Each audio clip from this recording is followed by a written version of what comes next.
Jawabannya sederhana. Karena kita membandingkan diri kita dengan orang-orang lain, atau nggak usah diri kita deh. Kita membandingkan nasib orang beriman dengan nasib orang yang tidak beriman, sama-sama menggunakan dunia. Padahal Allah tidak banyak berjanji urusan dunia kepada orang beriman. Kalau mau ngebandingin, bandingkanlah orang beriman itu dengan akhirat dan orang yang tidak beriman dengan dunia. Dia dapat apa di dunia, kita dapat apa di akhirat, itu baru imbang perbandingannya. Kalau kita ngebandingin dia dapat apa di dunia, saya dapat apa di dunia, itu perbandingan yang gak matematis menurut Islam, gak logis menurut iman. Baru logis kalau kita ngebandingin, dia orang misalnya riba, terus dia bisa beli aset sekian, saya nggak riba, dapat apa nanti di akhirat, itu baru logis tuh menurut iman. Cuman kalau kita hitung-hitungan, dia kok mengawali usahanya dengan cara riba, saya dengan cara yang lebih syar'i, kok dia dapat sekian aset, saya enggak, ini secara hitung-hitungannya aja pertanyaannya udah salah sehingga tidak ada jawaban. Jadi kalau pertanyaannya udah salah, tidak ada jawaban. Makanya yang harus diperjelas dulu pertanyaannya, baru nanti ketemu jawabannya.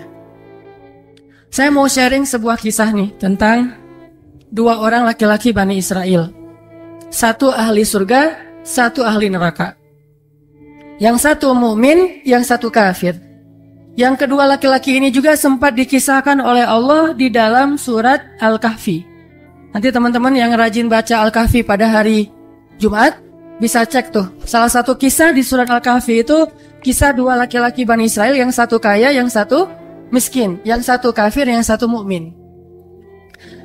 Ceritanya dua orang laki-laki Bani Israel ini sama-sama Allah karuniai rezeki sebanyak 4.000 dinar.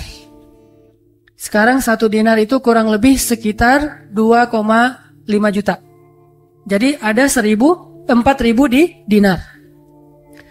Lalu laki-laki kaya, laki-laki kafir, laki-laki yang tidak beriman, membeli sebuah rumah yang sangat bagus di puncak bukit dengan view yang luar biasa dengan harga 1.000 dinar. Sehingga kemudian dia datang kepada temannya yang mukmin, dia bilang, yuk ke rumah saya tunjukin rumah baru saya. Datang nih ke rumah baru laki-laki yang tidak beriman. Pas ngelihat dari gerbangnya luar biasa, tamannya luas, ada rusanya, ada kijangnya, ada marmutnya, ada segala macamnya, ada onta, ada kuda, lengkap aja tuh. Ini rumah atau kebun binatang ya? Pokoknya rumahnya keren aja. Terus laki-laki beriman nanya, ini rumah baru? Ya, berapa kamu belinya? 1.000 dinar. Bagus kan? Bagus. Ya udah kamu beli atau 1.000 dinar. Ini rumah kayak gini banyak nih masih dijual. Akhirnya laki-laki mukmin ini pulang. Malam harinya dia sholat, kemudian dia berdoa, ya Allah, sahabat saya sudah membeli sebuah rumah yang besar, rumah yang bagus dengan harga 1.000 dinar. Maka besok saya ingin membeli itu di surga dengan cara bersedekah 1.000 dinar. Maka berikanlah untuk saya rumah yang lebih bagus di surgamu ya Allah. Dia sedekah 1.000 dinar. Lalu besoknya ketemu sama temannya yang tidak beriman, nanya, udah beli rumah? Udah. Di mana? Nggak dekat dengan rumah saya, jauh kata dia. Di mana itu? Di surga. Hah? Caranya gimana? Sedekah. Wah, kamu mah orangnya fanatik lah, istilahnya sok soleh lah, apalah segala macam, Pak Haji. Diledekin aja tuh. Diledekin. Taulah yang udah hijrah kan gitu ya, suka ada istilah-istilah ngeledekin. Ya udah hijrah, anak masjid, apa istilah-istilahnya. Diledekin gara-gara dia bersedekah 1.000 dinar. Sebagai ganti temannya yang membeli 1.000 dinar itu bisa beli rumah yang besar. Diledekin terus. Setelah berlalu sekian lama, kemudian laki-laki yang pertama ini yang tadi tidak beriman nikah. Istrinya tuh cantiknya luar biasa. Usianya ABG. Cantik.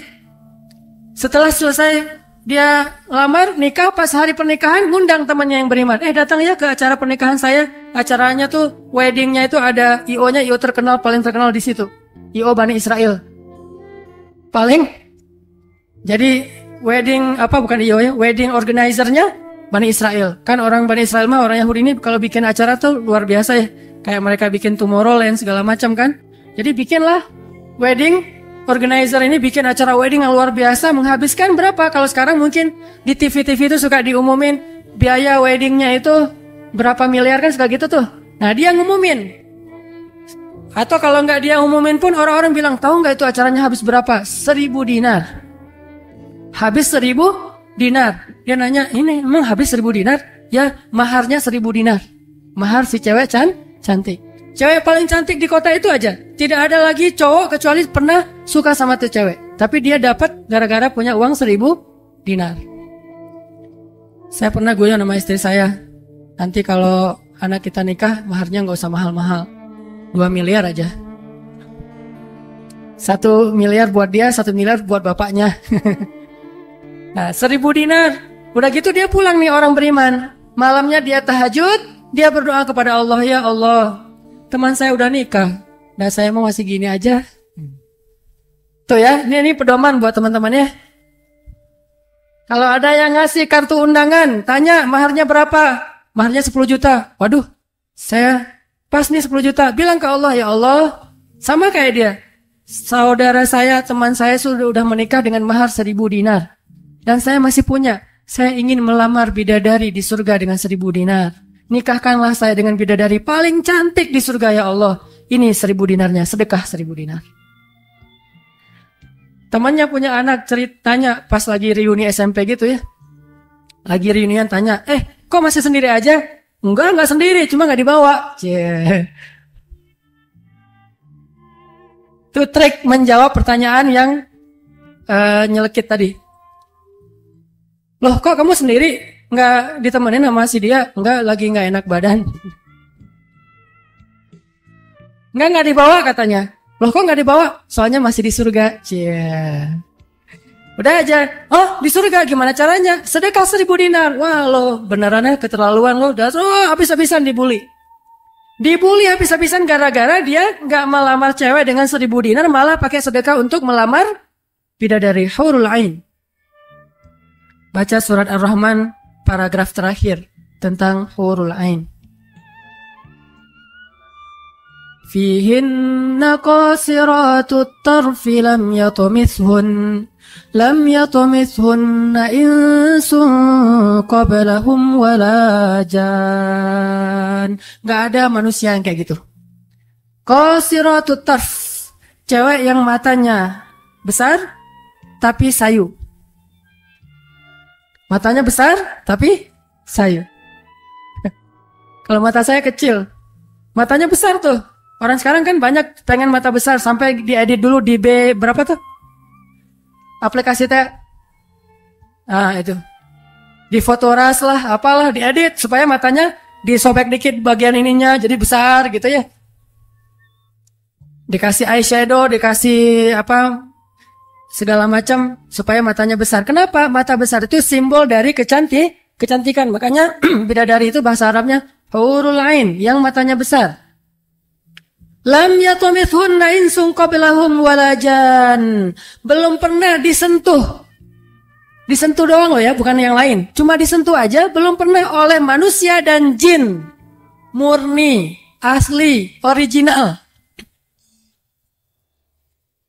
Belum pernah dilihat oleh siapapun, benar-benar tersimpan. Kannahunnal yaqut wal marjan. Seolah-olah mereka itu adalah yaqut wal marjan, mutiara yang wangi. Udah mutiara, wangi pula.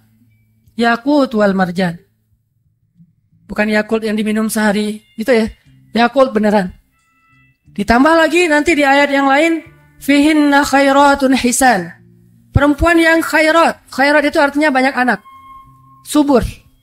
Dan di surga itu orang berkeluarga dan beranak pinak. Sehingga seseorang ketika pengen punya anak langsung punya anak, tidak perlu 9 bulan hamil. Dan gak perlu juga sesar. Udah aja lahir. Lahir dengan cara yang Allah ciptakan, sangat indah. Tidak perlu ada wahnan ala wahnin, tidak ada kepayahan demi kepayahan. Lahir anak. Dan anaknya bisa pesen, request. Ya Allah, saya pengen anak laki-laki, tapi modelnya gini. Nah, bisa. Kalau di dunia kan gak bisa request, terima aja apa adanya ya. Oh gini ternyata gak mirip. Cuma di dunia di akhirat mah bisa request segalanya, sesuatu juga bisa request.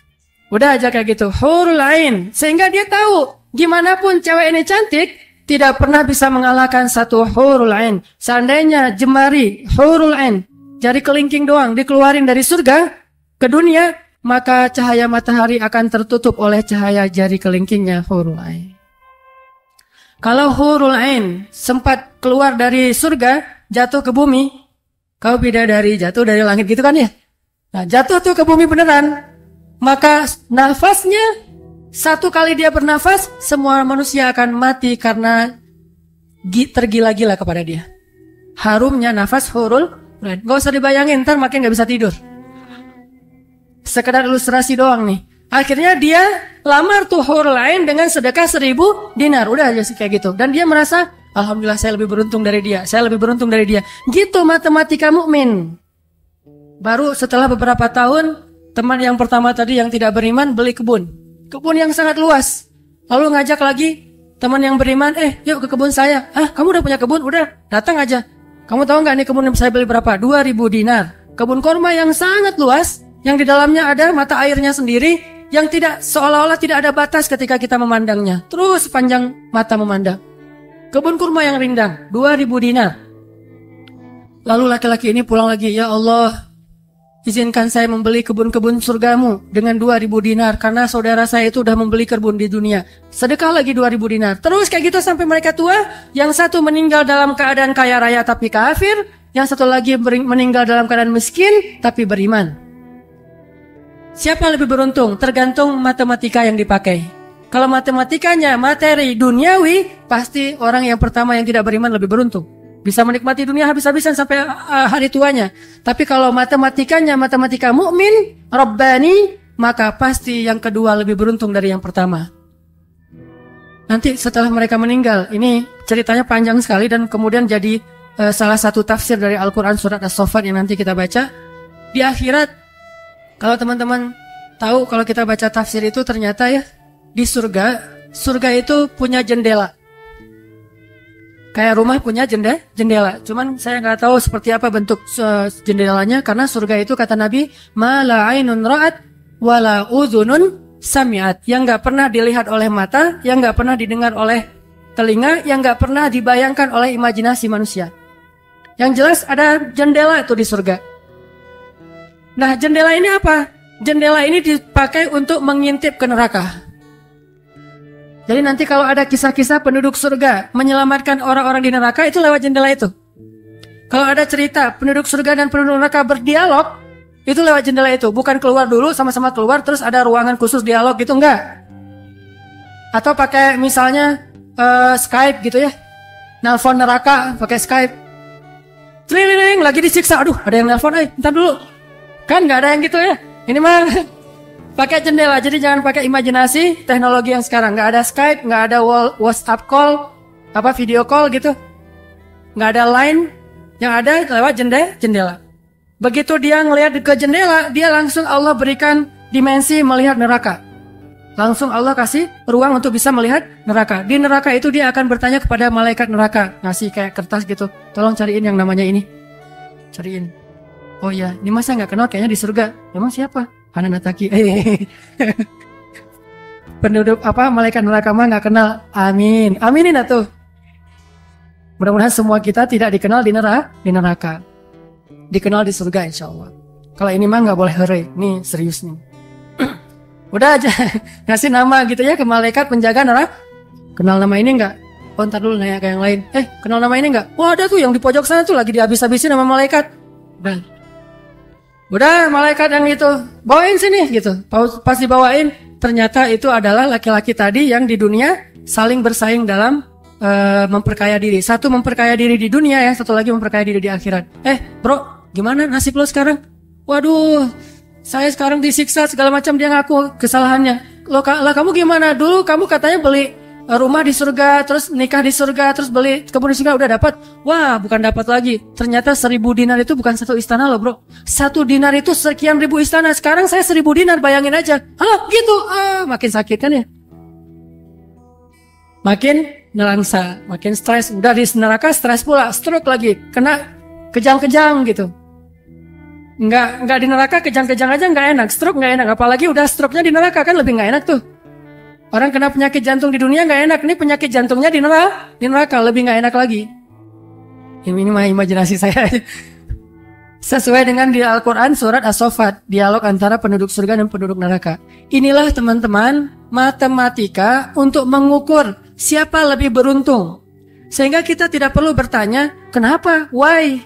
Saya udah hijrah kok makin susah hidup saya. Dunia itu, akhirat enggak. Kalau kita mengukur amal kita hanya dengan dunia, kita bakal sering kecewa karena Allah tidak menilai dunia ini bahkan lebih ringan daripada 11 sayap nyamuk. Seandainya kata Nabi dunia ini di mata Allah ada harganya, pasti Allah nggak mau ngasih dunia kepada orang yang tidak beriman, nggak mau. Berhubung dunia ini tidak ada nilainya, Allah kasihlah kepada orang yang tidak beriman. Sedangkan yang bernilai, Allah simpan untuk orang yang beriman dan sabar.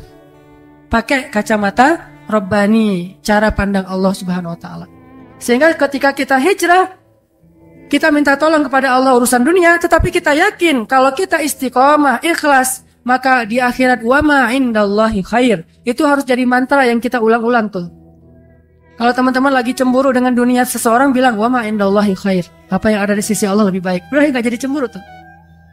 Saya pakai itu sebagai terapi buat diri saya sendiri. Kalau saya lagi ada rasa kayak kepengen apa yang orang punya, ada rasa iri, ada rasa cemburu, ada rasa kayak merasa orang lain lebih beruntung dari kita, saya selalu pakai mantra wa ma indallahi khair. Wa ma indallahi khair, wa ma indallahi khair. Sehingga hilanglah rasa cemburu itu. Apa yang ada di sisi Allah lebih baik, apa yang ada di sisi Allah lebih baik, apa yang ada di sisi Allah lebih. Walal akhiratu khairul laka minal ula, wal akhiratu khairu wa abqa. Akhirat lebih baik bagimu dan daripada dunia. Akhirat lebih baik dan lebih kekal. Itu aja yang kita ulang-ulang mantranya. Wa ma indallahi khair. Udah aja senyum. Kita yang istiqomah gini-gini aja, orang lain yang tidak istiqomah yang sudah melenceng jadi gitu. Ya udah, apa yang di sisi Allah lebih baik. Ada yang gara-gara misalnya dukun bertindak jadi nikah, kita bertindak sendiri nggak nikah-nikah misalnya ya. Ya udah aja, wa ma indallahi khair. Dan apa yang ada di sisi Allah itu bukan hanya akhirat tetapi juga dunia. Cuman Allah tidak memberikannya dalam waktu yang segera kepada mukmin karena Allah ingin melihat dulu ketabahan, kesabaran dan keistiqomahan kita. Matematika itu coba kita pakai dalam hidup. Kayak saya pernah dulu banget awal-awal saya di Bandung masih senang usaha-usaha gitu sebelum ada dakwah. Kan pertama saya masuk ke Bandung bukan berdakwah. Lama-lama setelah lelah berusaha akhirnya berdakwah. Karena nggak mendapatkan kebahagiaan hanya dengan harta. Kan dulu saya pernah usaha bisnis pulsa yang saya pernah cerita. Ada 60 cabang pulsa saya di Bandung. Terus naik lagi bisnis jual beli mobil bekas. Beli, jual. Terus terakhir pernah main properti walaupun nggak sampai punya klaster, sampai punya perumahan. Tapi 1-2 properti beli, jual lagi, perbaiki, jual dan segala macam. Waktu itu saya sempat hampir kegoda sama teman saya yang beli beberapa aset ruko di daerah Antapani. Dulu Antapani nggak seperti sekarang, masih murah-murah tuh rukonya. Dan kan cepat banget tuh perkembangan Antapani ya. Dia beli tuh 1 ruko di Antapani dengan DP, lalu dia cicil. Nah, cicilannya ini dibayar oleh yang kontrak. Kebetulan ruko dia dikontrak oleh warung Padang. Sehingga dia paling nambah-nambah dikit lah, walaupun yang nggak bisa utuh, tapi dia nambah-nambah dikit. Udah azan? Udah? Oh, nanti ceritanya next, insya Allah habis sholat isya. Barakallah. Bismillahirrahmanirrahim. Tadi sampai di mana teman-teman? Oh iya, Antapani ya. Sampai Antapani. Nah waktu itu nggak ada basa-basi, langsung aja Bismillahirrahmanirrahim. Teman-teman kita lanjutkan. Sampai di Antapani. Jadi teman saya tuh ada yang investasi dengan beli salah satu ruko di Antapani dengan cara nyicil DP, terus yang bayar cicilannya itu adalah yang kontrak. Kalau nggak utuh pun dia tambahin sedikit lah, paling nambahin 500.000 sebulan. Setelah kurang lebih 3 tahun, akhirnya itu udah lunas, dia bisa nge-DP-in lagi yang baru. Setelah sekitar 5 tahun berjalan, saya ketemu lagi sama dia. Dia bilang, ini semuanya udah ruko saya nih. Udah ada sekitar 6 ruko yang dia punya. Dan setengahnya dipakai sama Alfamart. Sisanya dipakai ada warung Padang, ada apa di situ. Sehingga dengan cara dia bisa cepat berkembang. Saya di awal menganggap diri saya itu agak-agak idealis. Anggapan pertama, aduh saya ini kayaknya terlalu idealis kali ya gitu. Mulai galau kan, mulai tidak istiqomah. Jangan-jangan saya terlalu kaku nih dalam agama. Lagi nyari-nyari dalil mana nih yang membolehkan gitu kan ya. Biasalah apalagi ustadz kan bisa ngotak-ngatik gitu kan. Sampai bisa menemukan dalil boleh, tapi nggak nemu. Akhirnya yang bisa menguatkan hati apa? Wa ma indallahi khair. Apa yang ada di sisi Allah lebih baik. Kalau mau kayak gitu, mungkin sekarang saya udah punya juga beberapa ruko. Tapi karena nggak bisa dengan cara seperti itu, akhirnya ya punya itu aja dan tidak berkembang secara duniawi. Tetapi saya yakin mudah-mudahan dengan itu kita berinvestasi di akhirat. Makanya ini matematika harus jadi pola pikir kita, harus jadi mindset, persepsi kita dalam hitung-hitungan amal. Sehingga ketika kita belajar Islam, mulai bertaubat, mulai berhijrah, lalu Allah Subhanahu wa Ta'ala seolah-olah lebih memanjakan orang lain yang belum berhijrah, yang belum bertaubat daripada kita dengan dunia. Katakan wa ma indallahi khair. Apa yang ada di sisi Allah lebih baik. Katakan bahwa wal akhiratu khairun wa abqa. Akhirat lebih baik dan lebih kekal. Katakan walal akhiratu khairul laka minal ula, dan akhirat itu lebih baik bagimu daripada dunia. Ini yang memotivasi kita untuk bisa istiqomah, sehingga kita tidak ngerasa dicurangin sama Allah Subhanahu wa Ta'ala. Karena Allah melihat balasan akhirat itu lebih baik daripada ngebalas di dunia. Sehingga Allah kalau sayang kepada seorang hamba, Allah menyediakan akhirat lebih besar daripada dunia untuk dia. Seandainya dunia itu adalah bentuk kasih sayang Allah, maka Allah sudah memberikan kekayaan dunia kepada semua nabi yang Allah cintai. Tapi nabi yang kaya itu sedikit. Rata-rata nabi itu susah hidupnya, apalagi setelah menjadi nabi. Nabi Muhammad sebelum jadi nabi hidupnya luar biasa kan? 40 tahun pertama, terutama 15 tahun pertama setelah menikah dengan Khadijah, gimana kehidupan Nabi Muhammad? Segalanya ada. Khadijah itu orang yang paling kaya, perempuan paling kaya di Mekah, menikah dengan Nabi Muhammad yang pintar dalam berdagang. Gak pernah Nabi rugi dalam berdagang. Jujur tapi untung. Sehingga selama 15 tahun, Nabi mau traveling kemana aja bisa. Traveling ke Syam bisa. Traveling ke Yaman bisa. Syam dan Yaman itu jarak yang cukup jauh. Mau ngapain aja bisa. Punya ternak yang sangat banyak, punya kebun kurma yang luas sekali dan segala macam. Rumahnya rumah terbaik di kota Mekah. Hidup selama 15 tahun dalam kenikmatan. Begitu jadi nabi, langsung kayak terjun payung. Cepat sekali. Sampai akhirnya Khadijah wafat ketika Nabi masih di Mekah dalam keadaan hampir tidak punya warisan apa-apa. Jadi kurang dari 13 tahun jatuh miskin, fakir. Sampai ketika hijrah ke Madinah, Aisyah curhat. Apa kata Aisyah? Di rumah Rasulullah itu lebih dari 1 bulan tidak ada asap di dapur. Dalam keadaan tidak pernah masak selama berbulan-bulan. Soalnya kalau kita mah beli warung Padang jadi nggak perlu masak ya. Kenapa itu rumah nggak pernah masak? Yalah, soalnya dia punya warung, jadi masaknya di warung, tinggal dibawa aja ke rumah. Nabi benar-benar nggak pernah masak tuh. Coba bayangin, pernah nggak Nabi bilang gini ke Allah, Allah, lah saya kan kerjanya sama Allah, kok malah jadi kayak gini, hidup saya jadi susah gini? Nggak pernah Allah. Nabi mengatakan demikian, kenapa? Karena Nabi tahu logikanya. Nabi benar dalam menggunakan logika hitung-hitungannya. Nabi tahu matematikanya, sehingga Nabi nggak pernah mengeluh ke Allah, kok saya sejak jadi Nabi jadi susah Allah. Katanya saya kekasih Allah, kok saya diperlakukan kayak gini? Nggak pernah Nabi ngomong kayak gitu. Kalau Nabi aja kekasih Allah, malah jadi susah gara-gara jadi kekasih Allah secara duniawi, tidak pernah mengeluh. Terus siapa kita mau mengeluh dan menuduh Allah dengan tuduhan-tuduhan yang tidak benar?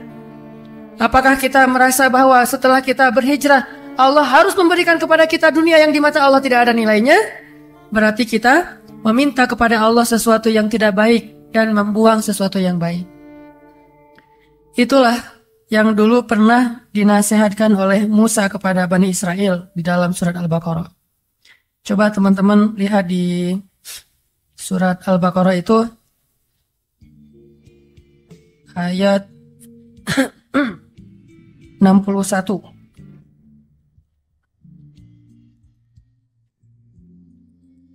A'udzu billahi minasy syaithanir rajim. Wa idh qultum ya Musa lan nasbir ala ta'amin wahid fad'u lana rabbaka yukhrij lana mimma tunbitul ardh مما تنبت الأرض من بقلها وقثائها وفومها وعدسها وبصلها. Apa yang terjadi? Ketika orang-orang Bani Israel hijrah ke Palestina, lalu mereka mengeluh di Palestina karena setelah mereka hijrah, hidup mereka tidak menjadi lebih baik secara duniawi. Perasaan kata Bani Israel, sama aja deh. Sejak kita hijrah, sejak kita masuk agama Yahudi, sejak engkau datang Musa, sawa'un alaina, nasib kami sama aja nih. Sebelum kamu datang dan setelah kamu datang, nasib kami tetap aja susah, wahai Musa. Ini logika Bani Israel. Makanya banyak Bani Israel itu yang kufur kepada Allah karena pakai logika ini.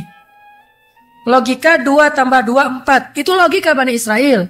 Kalau dalam urusan agama. Beda kalau dalam urusan matematika. Jangan bilang, Dek, 2 tambah 2 berapa? 4. Bani Israel. Jangan. Itu mah matematika. Kalau dalam urusan agama, itu logika Bani Israel. Mereka selalu menghitung-hitung itu dengan logika matematika duniawi. 2 tambah 2, 4. Sehingga mereka selalu mengeluh, ya Musa, sama saja nasib kami, engkau datang dan engkau tidak datang dulu. Sama-sama susah. Terus apa baiknya dengan kedatangan wahai Musa? Mereka menghitung kebaikan itu hanya dari sisi materi saja.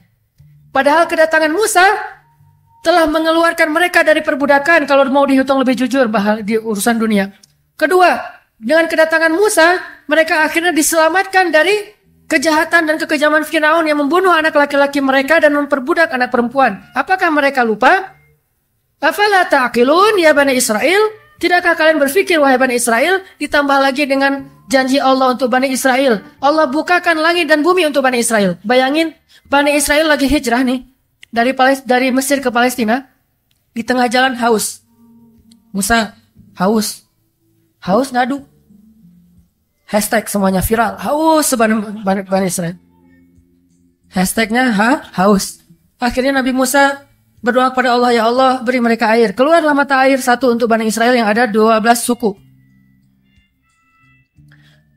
Berapa? 12 gitu? Lupa ya. Ya gitu deh. Oh ini. Ya 12. Ithnata asyara aina. 12 suku. Pakai satu mata air. Udah gitu karena Bani Israel ini orangnya nggak bisa teratur hidupnya. Suka nggak bisa ngantri, nggak bisa teratur, nggak sabaran. Pokoknya tamak aja. Begitu keluar satu mata air, mereka ada 12 suku berantem. Ini gua duluan nih. Siapa lo? Ramai aja antara Bani Israel. Cuma bahasanya saya nggak ngerti Ibrani. Bukan siapa lo. Udah aja gitu. Ramai sesama Bani Israel. Akhirnya mereka ngeluh lagi. Musa, masa sih satu mata air? Ini rebutan nih. Daripada kita nanti ramai. Daripada putus silaturahim. Doain dong. Minta 12 mata air. Nabi Musa berdoa lagi. Akhirnya keluar 12 mata air. Dimanja banget sama Allah. Udah keluar 12 mata air, mereka minum. Jalan lagi. Musa, dari kemarin kita makannya perasaan roti wae. Gak ada daging gitu Musa? Nah yang daging. Ini kayaknya nih buffetnya gak internasional nih. Asian food gitu. Nasi gitu ya. Saya pengen sekali-kali dong Musa cari yang buffet yang international food gitu. Akhirnya Allah kasih menawassal. Kasih burung. Burung datang sendiri untuk disembelih. Datang tuh burung terbang depan Bani Israel. Nunduk langsung gini. Enggak. Coba. Burung Bani Israel. Coba ada nggak burung kayak gitu sekarang? Bebek gitu ya. Pak, hari ini kita masak bebek. Oh boleh. Bebek. Datang seperti bebek teh. Yam. Yaitu ayam datang. Nggak ada kan sekarang kan ya? Allah tundukkan burung yang liar kepada Bani Israel. Datang untuk disembelih. Disembelih langsung dibakar. Terus makan. Kemudian keluar lagi makanan-makanan luar biasa. Datang dari langit seperti datang kepada Maryam alaihassalam. Masih ngeluh juga. Terus jalan lagi. Musa, haredang, cenah. Panas. Datang awan menaungi Bani Israel. Mana ada manusia, bangsa di muka bumi ini selain para nabi yang dinaungi awan sepanjang perjalanan coba. Kecuali Bani Israel dan orang-orang modern yang pakai kendaraan udah tertutup ya. Kalau dulu mah Bani Israel kemana mereka pergi awan ngikutin. Wan, sana ya. Ya, kata awan saya. Bukan si Iwan, awan. Udah aja jalan. Bani Israel mana? Kadang-kadang suka iseng. Nih lihat ya awannya nih, ikutin kita nggak ya? Lari ya, lari. Awannya ikut lari. Namanya Bani Israel, iseng. Tapi Allah masih diakal-akalin sama mereka kan? Yang pernah saya cerita. Disuruh bayar zakat. Mereka katakan kami mah zakat 2,5% mah itu orang pelit lah. Kalau zakat mah nggak usah tanggung-tanggung 2,5%, 10%. Kan Islam 2,5%, Nasrani 10%, Bani Israel 100%. Hah? Sampai Musa aja kaget 100%. Benar gitu syariatnya 100%. Wah Musa 100% ya. Kami berani memberikan zakat 100%. Caranya gimana? Dikumpulin semua gandumnya, dilempar ke langit. Terus dia bilang, ya Allah ambil sesukamu. Yang jatuh ke bumi itulah hak saya. Itulah Bani. Lempar semuanya, gandum, roti, segala macam, korma, dilempar ke langit. Ya Allah ambil sesukamu ya Allah. Yang jatuh ke bumi berarti engkau ridho untuk saya. Mana ada yang nyangkut di tengah antara langit dan bumi kan? Pasti semuanya jatuh ke bumi. Oh berarti Allah nggak memerlukan itu, ya udah untuk kita aja. Yang penting kan kita udah niat nih 100%. Tapi Allah nggak mau nerima, ya udah. Itu akal-akalan Bani Israel. Makanya mereka ngeluh, ya Musa, di Palestina itu tidak ada sayur mayur. Kami kangen makanan-makanan di Mesir. Kalau teman-teman tahu Mesir itu sebetulnya nggak tandus-tandus amat. Mesir itu ada bagian yang salju. Jadi kalau mau ngerasain Eropa bisa ke bagian itu.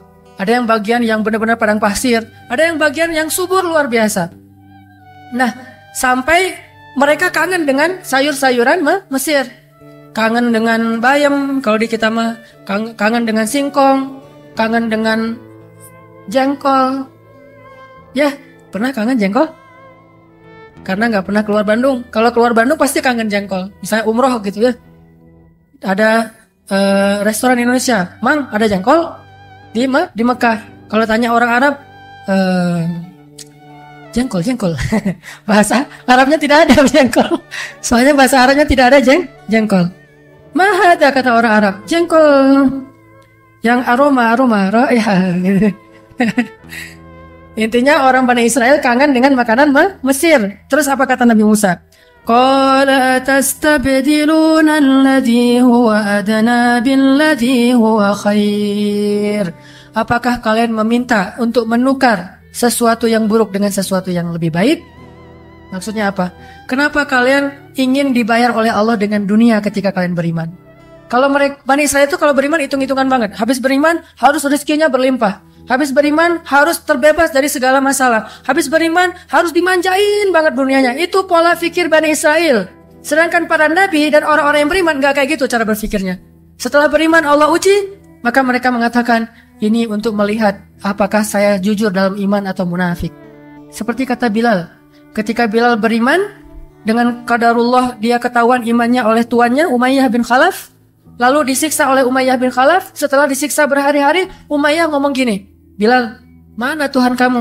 Coba lihat tuh, kamu disiksa-siksa, Tuhan kamu gak pernah ngebelain kamu, Muhammad juga gak pernah ngebelain kamu, jadi kamu tuh sebetulnya kasihan, tinggal sendiri, gak pernah dibelain oleh siapa-siapa. Kalau gak saya nyelamatin kamu, kamu akan celaka, wahai Bilal. Apa kata Bilal?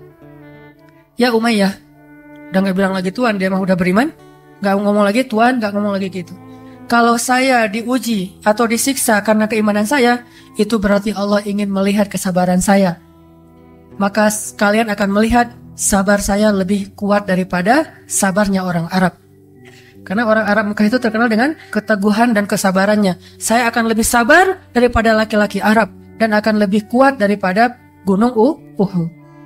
Bilal tahu itu. Jadi bukan, ya juga ya Umayyah, udah deh balik lagi aja kayak dulu. Enggak, Bilal mah gak ngomong kayak gitu. Kan orang suka pundung gitu ya. Pundung fisabilillah. Baru hijrah, Allah kasih ujian pundung. Aduh, sama aja udah hijrah nggak hijrah, tetap aja nggak bisa dapat jodoh. Nah gitu kan. Akhirnya udahlah sekalian kayak dulu aja. Aduh sama aja, ternyata udah rajin ngaji, belum kelihatan juga ke atas, masih aja nggak ada yang kecantol misalnya kan ya. Aduh udah rajin, udah pindah kerjaan, tetap aja belum dapat kerjaan yang lebih baik. Kata Allah, wa may yattaqillah yaj'al lahu makhraja. Mana? Wa yarzuqhu min haitsu la yahtasib. Mana tuh? Jawabannya Allah berikan itu setelah Allah lihat kesabaran kita. Kalau Allah belum melihat kesabaran kita, Allah nggak akan kasih apa yang Allah janjikan. Karena yattaqillah bukan hanya taubat, tetapi sabar. Itu satu paket. Takwa itu at-ta'ah was sabr, itulah takwa. Taat dan sabar, itulah takwa.